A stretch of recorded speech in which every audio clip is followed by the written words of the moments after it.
The first thing my boss did at the company's summer party was hand me a drink. The second thing she did was point across the pool at her younger sister and say, loud enough for half the executive team to hear, "Daniel, I challenge you to take Maya on a real date." Everyone around us laughed and turned to look. Maya stood beneath a white umbrella in a pale blue dress, one hand resting on the railing, sunlight flashing off the event wristband I had fastened around her wrist earlier. She looked surprised for exactly 1 second. Then her eyes found mine, and the corner of her mouth lifted. The night before, she had fallen asleep against my shoulder after asking whether I preferred the apartment on South Congress or the one near the river. Now her sister, Claire Bennett, CEO of Aurelia Tech and the woman who signed my reviews, thought we barely knew each other. If I said no, I would embarrass Maya. If I said yes, I would turn our 6-month relationship into a public joke. Before I tell you what I chose, please tap like, subscribe, and tell me in the comments whether a secret relationship can ever stay harmless. My name is Daniel Carter. I was 34, lived in Austin, and had spent 7 years building product strategy at Aurelia Tech. That summer, I was a director and one of 3 people being considered for vice president. Maya was 29 and owned Bennett Event Studio, a company she had built from 2 folding tables and a borrowed laptop. She was warm, direct, and better at reading a room than anyone I knew. She was also Claire's younger sister, never the most important thing about her to me, but often the first thing everyone else noticed. Claire raised her glass. "Well?" Several people started chanting my name.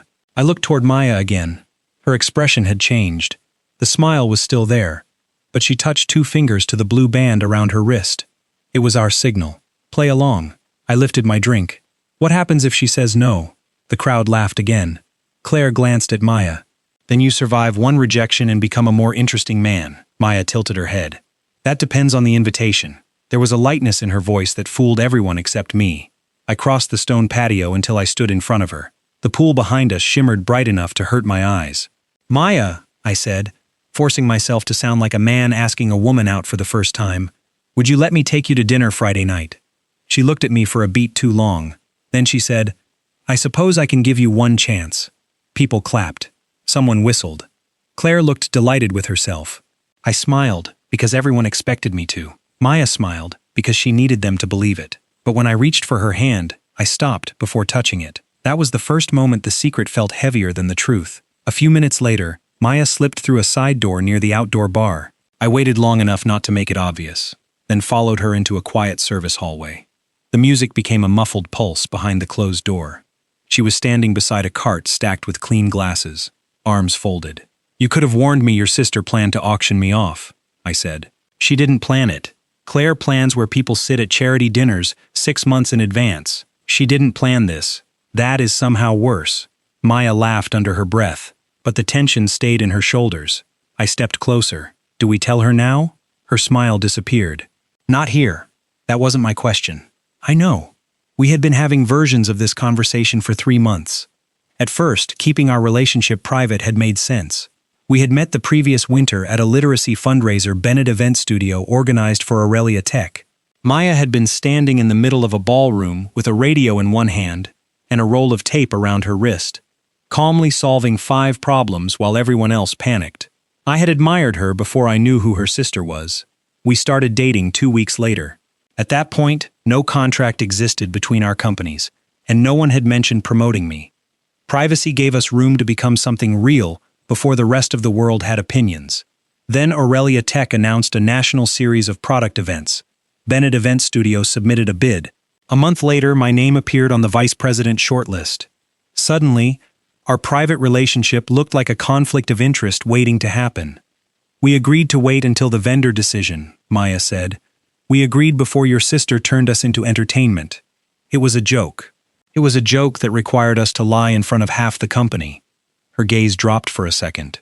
"If we tell Claire during the party, everyone will hear about it by Monday, before there is a disclosure plan, before I know who is evaluating my proposal, before you know who is voting on your promotion." That sounds like an argument for telling the right people, not for pretending this is our first date. "I'm asking for 1 week. I studied her face. 1 week until what? The finalist presentations are next Thursday. Your promotion review is Friday. After that, we tell Claire. We tell ethics. We tell whoever needs to know. Secrets need expiration dates, Maya. This one has one. The side door opened before I could answer. Claire stepped into the hallway, holding 2 pairs of sunglasses. There you are, she said. I was beginning to think Daniel had already failed the challenge. Maya moved away from me with practiced ease. Claire handed her the sunglasses. I have a call in 10 minutes. Daniel, make sure she gets home safely. She came with me. I can order a car, Maya said. Claire waved that away. He needs practice being useful, I said. I'll do my best. Claire grinned. That's the spirit. As soon as she left, Maya looked at me. 1 week, she said quietly. I nodded. But even then, I knew the real problem was not whether I could keep the secret for 7 more days. It was whether loving her in private was slowly teaching me how to deny her in public. The pool party continued for another 2 hours. Claire organized team games, and Maya and I tried to behave like 2 adults who had just agreed to a first date. We failed immediately.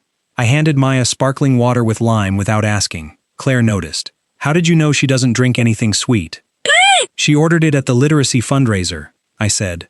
Later, Maya corrected my collar, then froze when Lucas from finance raised his eyebrows. Comfortable already, he said.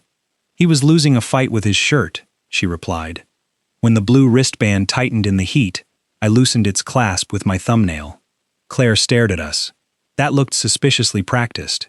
It's a wristband, Maya said, not surgery. Claire laughed, but watched me place it in my pocket. When the party ended, Maya and I walked to the parking lot separately. She waited beside my car while the last shuttle pulled away. The moment we were inside, she leaned back against the seat and exhaled. That was exhausting. You mean meeting me? I'm not sure I like first date Daniel. What's wrong with him? He asks too many careful questions. He is trying not to reveal that he knows where you keep the spare key. She turned toward me. You know, there were moments today when this was funny. And the other moments, it felt like watching someone erase little pieces of us. I started the engine but did not pull out. Then we stop. She looked at the dark windshield. Not yet, she said. Maya. 1 week. I took the blue band from my pocket and placed it in the center console. You always keep useless things, she said. Only the important useless things. That earned a small smile. I drove her home, but when I reached her building, I did not go upstairs. There were too many people from Aurelia Tech still posting photos from the party. Too many possible eyes. Maya unfastened her seatbelt. Friday, she said. Our first date. Our 47th date. 46. You forgot the taco truck. That was not a date. You made me hold 3 boxes while you argued about hot sauce. It was romantic. She opened the door, then paused. Daniel? Yeah? I'm not ashamed of you. I know. But after she left, I sat in the car longer than I needed to. Knowing something and feeling it were not always the same. By Friday, the challenge had become company gossip. Lucas sent me a spreadsheet titled Maya Bennett First Date Survival Plan, and Claire reminded me that her sister hated lilies and self-important men. Maya and I chose a quiet restaurant on Austin's east side and arrived separately. She wore the earrings I had given her on her birthday. Seeing them reminded me that I could not tell anyone I had chosen them. When I stood to greet her, she offered me her hand. Daniel Carter, I said. Nice to officially meet you. Maya Bennett. I've heard mixed things. We kept the joke going through appetizers. I asked about her work as though I did not know she checked every floor plan herself. She asked what I did at Aurelia, as though she had not listened to me complain about a product launch until 2 in the morning. At first, it was playful. Then it started to feel like a rehearsal for losing each other. When the waiter left, I set down my fork. I'm done pretending. Her expression softened. We're in public. We can speak quietly. What do you want to talk about? The apartment. She glanced around. Daniel, you asked me which one I preferred, and I never answered. This week may not be the time to plan moving in together. That is exactly why we should talk about it. We keep postponing real conversations because some professional problem appears. There will always be another problem. She folded her napkin carefully. I want the one near the river, I said. The kitchen is smaller, but the balcony faces west. You liked the light. A faint smile touched her mouth. You complained about the parking. I can survive a garage. That remains unproven. I leaned forward. I want a life with you. Not only the parts nobody sees. She looked down at the table. When she spoke, her voice had changed. Do you know what happened at my last client meeting? I waited. The client asked whether Claire would attend the pitch. Then he asked whether Aurelia had funded my studio. They didn't. I know. You know. My employees know. But every time I accomplish something, someone looks for the powerful person standing behind me. That is not your fault. It still affects me. She traced a line along the edge of her glass. My ex used to introduce me as Claire Bennett's sister before he used my name. He brought me to dinners so he could get close to people at Aurelia. When I ended it, he told everyone I was angry because Claire refused to hire him. I had heard parts of that story, never all of it. Maya met my eyes. I don't want loving you to become evidence that I didn't earn my own life. There was nothing dramatic in the way she said it. That made it hurt more. I would never use us to help my career. I know. And I would never interfere with your proposal. I know that too. Then what are you afraid of? That knowing the truth won't stop people from choosing the easier story. Before I could answer, someone called my name. Lucas stood near the entrance with his wife. He walked over, delighted. The famous first date. Maya straightened. Lucas looked between us. How is the challenge going? I saw the question behind his smile. Was this serious? Was I dating the CEO's sister? Would this affect anything at work? I wanted the attention gone. So I laughed and said, relax. It's only the challenge. The moment the words left my mouth, I wished I could take them back. Maya's face did not collapse. She did not make a scene. She simply became still. Lucas wished us luck and returned to his table. I turned back to her. I'm sorry. You said what you needed to say. No. I said what was easiest. Her eyes shone, but her voice stayed steady. I understand why you did it. That doesn't mean I liked hearing you call us a game. You are not a game. Then don't deny me to make someone else comfortable. I won't do it again. She held my gaze, measuring whether I understood. Finally, she nodded. We finished dinner, but the ease did not fully return. The next morning, I found the blue wristband from the party in my console. I closed my hand around it and thought about how quickly privacy could become something else. On Monday, the answer arrived in a black folder. At 9:15, my assistant placed it on my desk.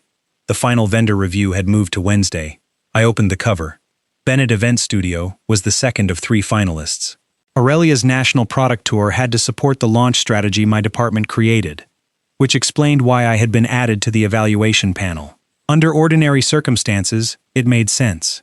These were not ordinary circumstances.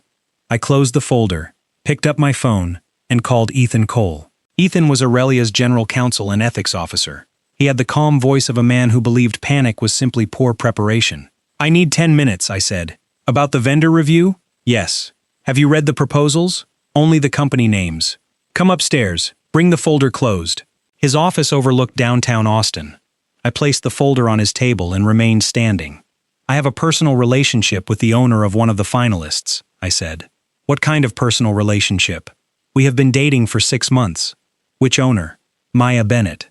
For the first time since I met him, Ethan looked genuinely surprised. Does Claire know? No. Does Maya know you are on the panel? I did not know until 15 minutes ago. Has she discussed her proposal with you? Only that her company submitted one. I have not seen the budget, presentation, or scoring materials. Ethan opened a notebook. You have 2 immediate choices: full disclosure with safeguards, or total recusal before any confidential material reaches you. I recuse myself. You should understand that your participation in this review was included in your leadership assessment. I understand. Your promotion review may be paused. I understand that too. He studied me. Does Maya know you are making this decision? Not yet. That may become a separate problem. He was right, but it did not change the correct answer. I'm recusing myself. Ethan nodded once. Leave the folder. Do not open any electronic files. I will document the time. As I reached the door, he added, Daniel, the relationship itself is manageable. The lack of disclosure is what creates risk. I looked back. I know, but I had not known, not fully, until that moment. By afternoon, my access to the vendor portal was gone, and my promotion review was officially paused. Claire entered my office carrying coffee. How bad was Friday? Maya won't tell me anything. She survived. Claire's smile faded. My sister has had men treat her like a bridge to me. I would not have made that joke at the pool if I didn't trust you. The words landed harder than she knew. You are one of the few men here I would trust with her, she said. Do not make me regret that. I won't. She left before I could say more. My phone buzzed immediately afterward. Maya had sent a message. Jenna heard the vendor panel changed. Do you know why? I stared at the screen. Then I called her. She did not answer. That evening, she arrived at my apartment with the ethics notice already open on her phone. I had planned an explanation. The look on her face destroyed every careful sentence. "You withdrew," she said. "Yes." "Without calling me. I learned about the panel this morning, and within 15 minutes, you made a decision that could cost you the promotion. It was the only clean decision. It was not the only decision. You could have told me. I should have."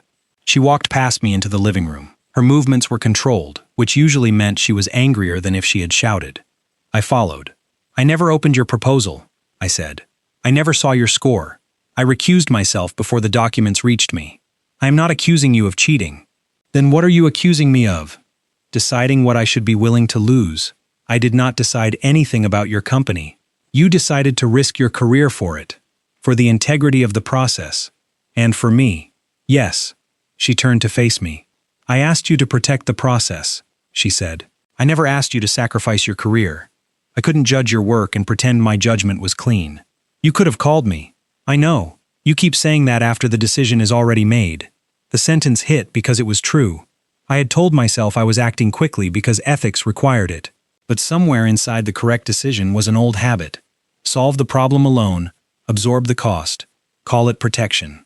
Maya sat on the edge of the couch. "I'm withdrawing Bennett Event Studio from the bid," she said. "No." Her eyes hardened. "You do not get to say no. You are right. Let me say this differently. Do not erase months of work from your team because I made a choice about my own role. If the studio stays, your promotion remains frozen. My promotion is my responsibility, and my company is mine." "Yes." We stared at each other. Then I sat across from her. "What do you actually want?" I asked. "I want my proposal judged on its own." "So do I. I want you considered for vice president, without anyone believing you traded influence for a relationship." "So do I. I want Claire to understand why we waited. That may not happen." Her face tightened. I continued. "But hiding longer will not improve our explanation." My phone rang. "Ethan." I put it on speaker after asking Maya. "Daniel," he said, "the review committee needs your written disclosure within 48 hours. There may be another option for the vendor process." Maya leaned forward. "What option?" I asked. "An external panel." "No, Claire, no you.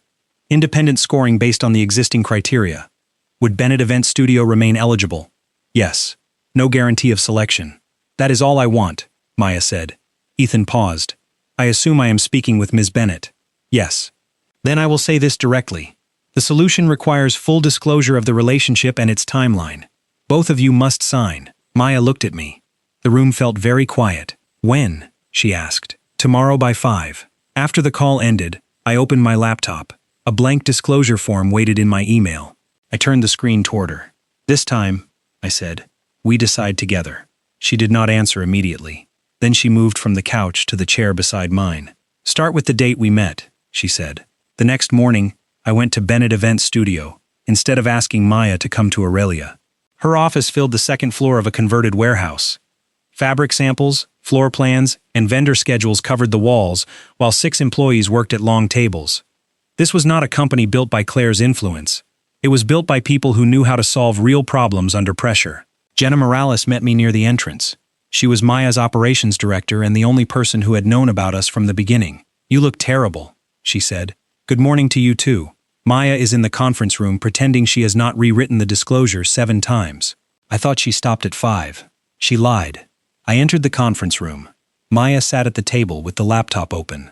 The black bid folder lay beside her. "I was not sure you would come," she said. "I said we would do it together." She turned the screen toward me. "The disclosure reduced our life to dates and risk categories when our relationship began, when Maya submitted her proposal, when I entered the promotion process, and when I recused myself before seeing confidential materials. It also stated that Claire had known nothing." Maya tapped the last paragraph. "If we send this, Claire learns from Ethan before she learns from me. Then we speak to her first. The deadline is in 4 hours, and she is with the board until 3. We can wait outside the room. That turns a private confession into an executive ambush." Jenna appeared in the doorway carrying 3 coffees. "Can I say something neither of you will enjoy?" Maya sighed. "You usually do." Jenna set down the cups. "You are so busy proving you did not get this contract through Daniel that you are acting like loving him is evidence of a crime." Maya looked away. Jenna continued. "The proposal is strong. The team did the work. Let an independent panel decide. But stop punishing yourselves for facts that existed before this bid."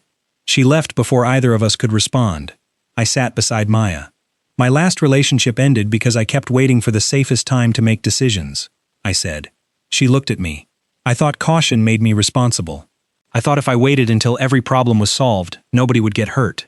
Eventually, she stopped believing I would ever choose a future that required risk. I'm not your ex. I know. But I am still the man who can make the same mistake. Maya rested her hands on the table. At first, privacy protected us, she said. Now it is asking us to deny what we are. I nodded. She read the disclosure once more. Then she added a sentence. Both parties request independent review and accept any resulting professional consequences. She looked at me. Do you agree? Yes. She placed her finger over the trackpad.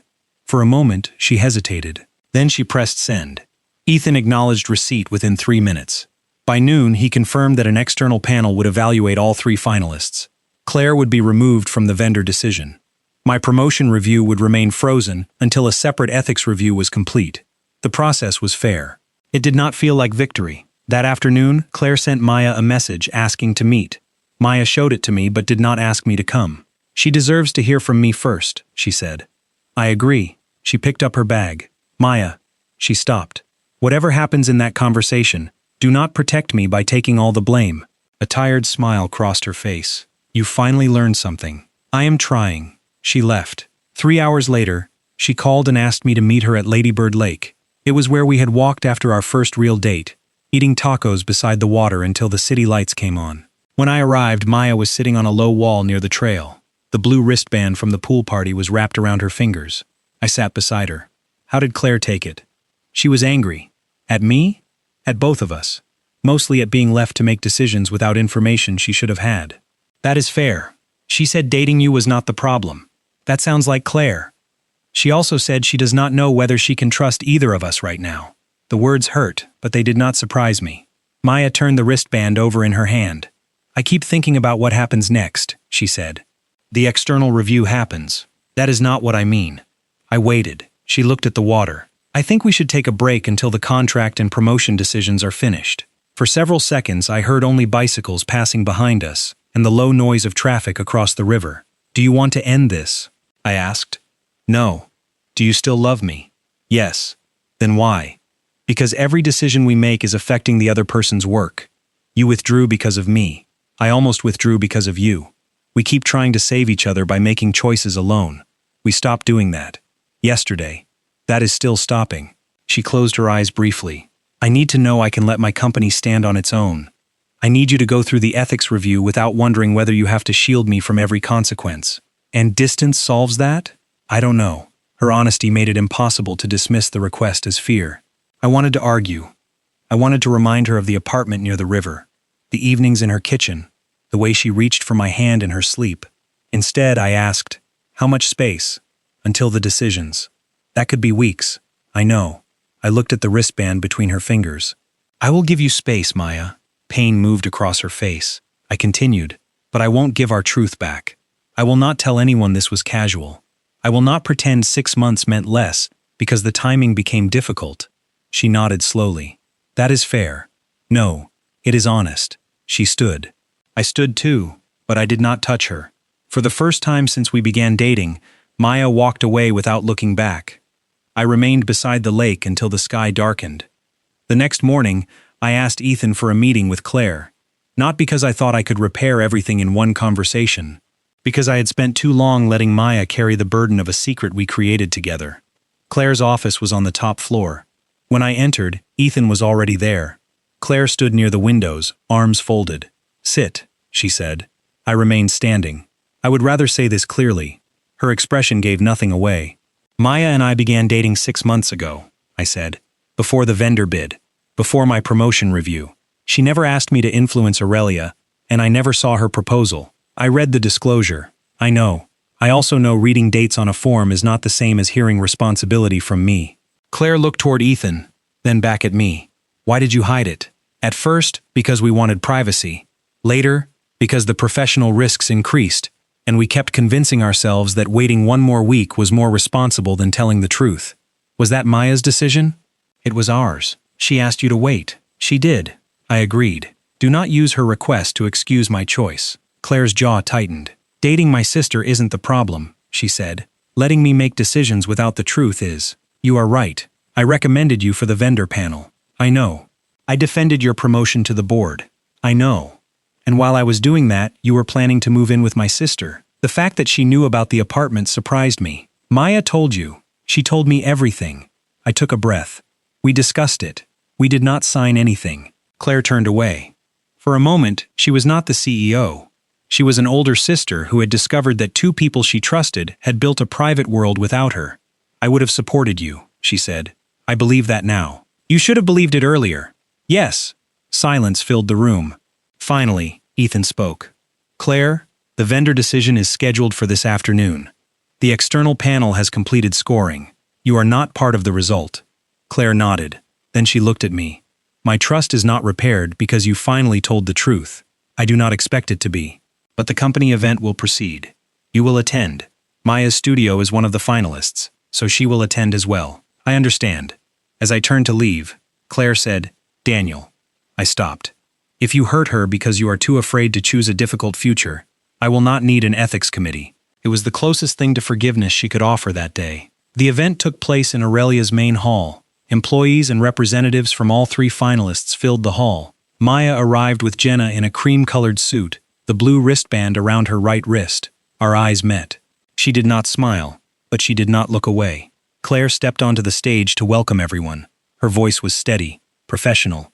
She thanked the finalists, explained that an independent panel had completed the evaluation, and said the final contract result would be announced after the presentations. Then she looked toward me. Something in her expression shifted. Before we begin, she said, I owe everyone a small update on the most discussed event from our summer party. Laughter moved through the room. My stomach tightened. Claire continued, A week ago, I challenged Daniel Carter to take my sister on a date. More laughter. She raised an eyebrow at me. So Daniel, did you finally take my sister on that date? The room turned toward me. For 1 second, the safest response was available. A joke. A vague answer. One more delay. Then I looked at Maya. She stood beside Jenna, shoulders straight. She gave me no signal. No permission. No rescue. She had asked for space, and I respected it. But the truth belonged to both of us. I stepped toward the front. No, I said. The room quieted. Claire's eyes narrowed. I looked at Maya. Because it was never our first date. No one moved. I could hear the hum of the air conditioning above us. Maya and I have been together for 6 months, I continued. Our relationship began before Bennett Event Studio submitted a proposal, and before I was considered for promotion. A few people shifted. Someone near the back whispered. I kept going. I was assigned to the vendor panel on Monday. I recused myself before opening any confidential material. I filed a formal disclosure, and my promotion review has been paused. Claire has removed herself from the vendor decision. An independent panel evaluated every finalist. Claire watched me without expression. I am not sharing this to influence the result, I said. I am sharing it because privacy became dishonesty, and that part is mine to own. Then I faced Maya. I love her. I respect the company she built. I will not claim credit for her work, and I will not keep treating our relationship like something that only exists behind closed doors. The silence seemed to stretch. Maya looked at the stage, then at Claire, then back at me. She could have remained where she was. She could have let my statement stand as mine alone. Instead, she walked forward. Every step felt louder than the last. When she reached me, she did not take my hand immediately. She turned to the room. My company entered this process because my team believed our work was strong enough, she said. We asked for independent review, because that was the only result worth having. Her voice was clear.